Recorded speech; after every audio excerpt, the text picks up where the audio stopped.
Terbuat dari tanah apa sih? Kok bisa-bisanya sih hati lu busuk banget? Gak nyangka banget ya lu sampai ngebakar sejadah Pak Yaimin. Bener iblis aja kalah kayaknya sama lu, sungkem bener-bener. Padahal lu kan agama Islam ya.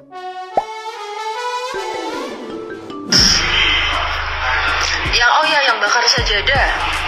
Untuk yang bakar sajadah itu guys, di tengah malam dari pengurus RT itu menemukan suatu kejanggalan. Jadi di lahan yang kosong di atas itu yang banyak semak-semaknya, ada kasur, ada bantal, ada guling, ada sejadah. Tapi sejadahnya itu nggak ngadep kiblat guys, ngadep ke utara sama selatan.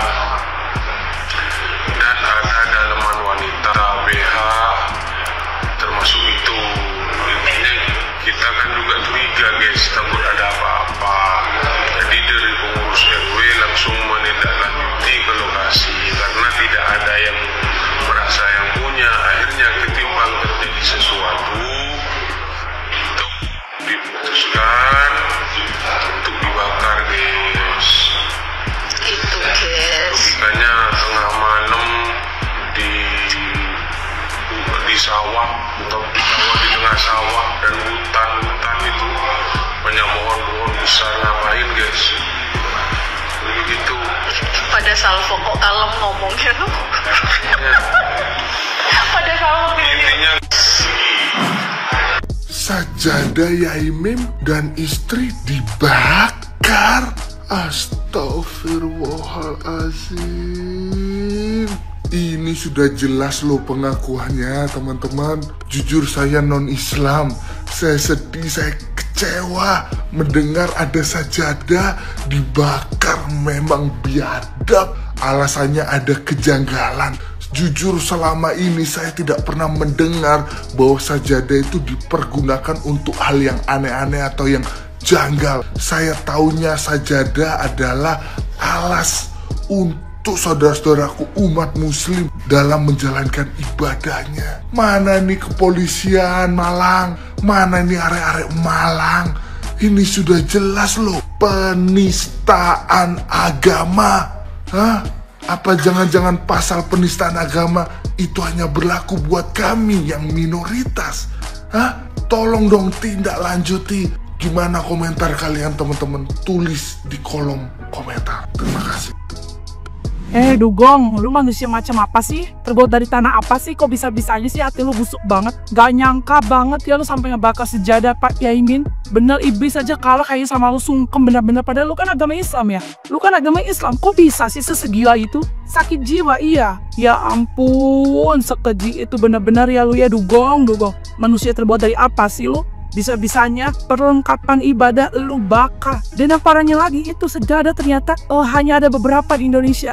Harganya kurang lebih di 40 juta. Benar-benar ya Dugong, lu istighfar Dugong. Pak kata gue sih istighfar ya Dugong, istighfar. Yang Dugong itu lu ya, lebih dari manusia iblis. Bukan Pak Yaimin yang katain Dugong, tapi lu Dugongnya, lu iblis aja sungkem sama lu. Firaun aja sungkem sama lu ya.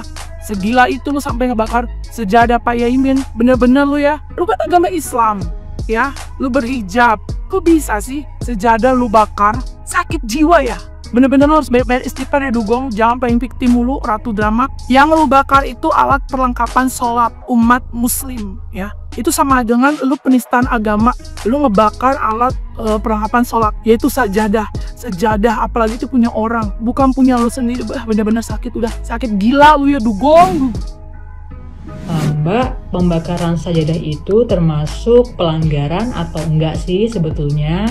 Dalam konteks ini sebenarnya bisa kita lihat dari dua sisi rekan-rekan. Yang pertama, kalau tujuan pembakaran sajadah tersebut adalah untuk merusak untuk barang, maka tindakan itu bisa melanggar pasal 406 ayat 1 KUHP yang mengatur barang siapa setiap orang dengan sengaja Anda melakukan perusakan atau menghilangkan, bahkan menghancurkan barang milik orang lain, maka tindakan itu bisa dipidana penjara paling lama 2 tahun 8 bulan atau denda. Namun yang kedua, jika pembakaran sajadah tersebut ada unsur kebencian atau penodaan, pelecehan terhadap agama, maka tindakan itu bisa melanggar pasal 156A KUHP, yakni dengan sanksi berupa pidana penjara paling lama 5 tahun.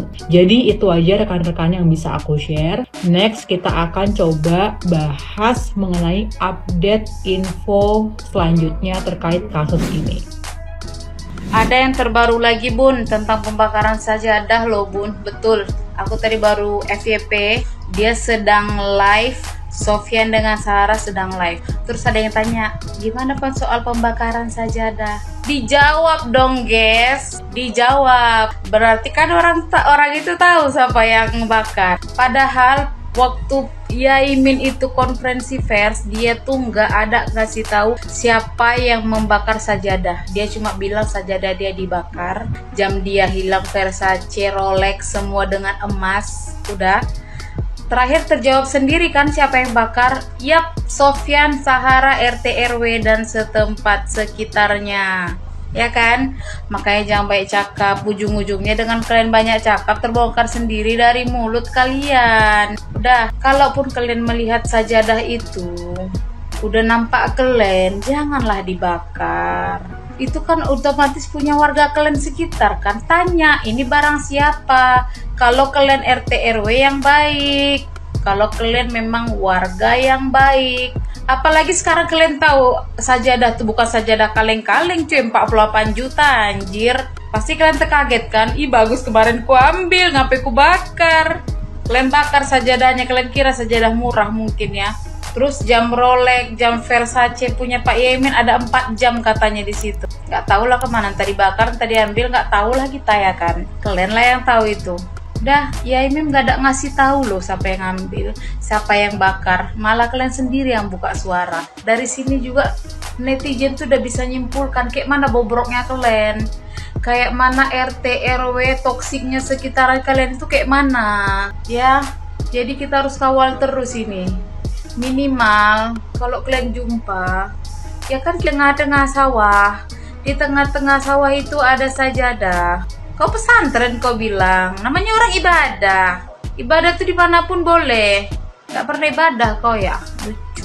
Minimal kau ambil, dikumpulkan, ditanya warganya punya siapa, jangan main bakar aja. Dari situ udah kelihatan kalau kalian tuh memang sekongkol, kalian RT RW dan keluarga rental nih sekongkol semua ya. Jadi gini, jangan banyak kali cakap, jangan berkuar-kuar. Ujung-ujungnya kalian juga yang malu terbukti dari omongan kalian sendiri. Gak usah dikasih panggung lah orang-orang yang kayak gini. Udah, memang betul juga kemarin Densu nggak nayangin podcast kalian, betul. Nggak ditayangin podcast malah live lagi woi. Pandai kali. Tolong netizen gak usah dikasih panggung yang macam-macam nih. Ini udah ke tempat KDM lagi udah ini. Nggak punya malu. Udah ya, kita tengok perkembangan selanjutnya ya. Makin lama orang itu sendiri yang buka fakta ini nanti. Sok-sokan mau membersihkan, mau bikin alibi. Terakhir orang ini sendiri yang ngomong. Tengok masalah sajadah tuh lagi.